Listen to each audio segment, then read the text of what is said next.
2019, the European Commission presented the climate neutrality for Europe target by 2050 under the European Green Deal.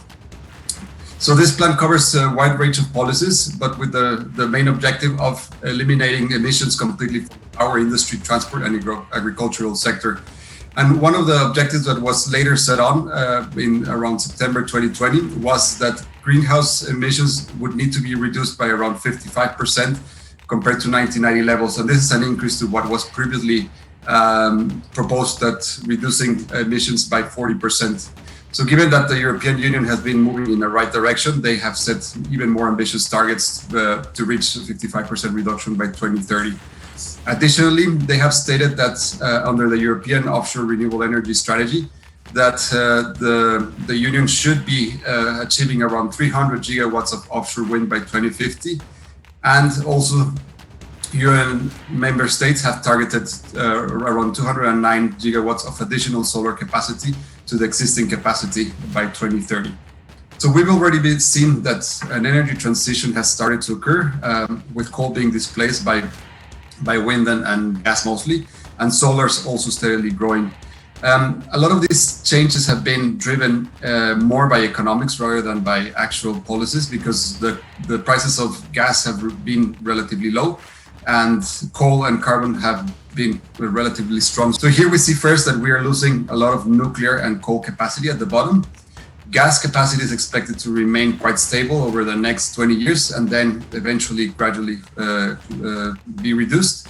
But then what calls our attention mostly is the exponential growth in wind and solar, mostly in solar, which needs to grow at the CAGR of more than 3.9% in order to first replace the lost coal and nuclear capacity, and then to meet the increasing demand in the power sector.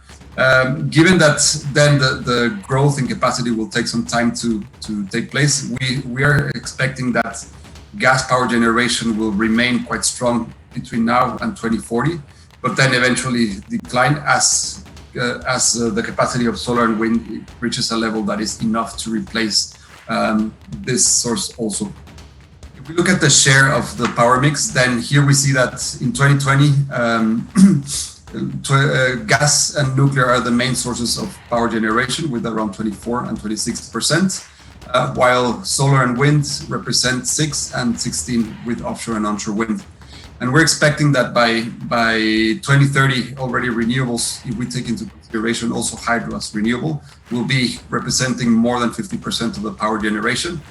And by 2050, these solar and wind will be representing around close to 70% of the total power generation.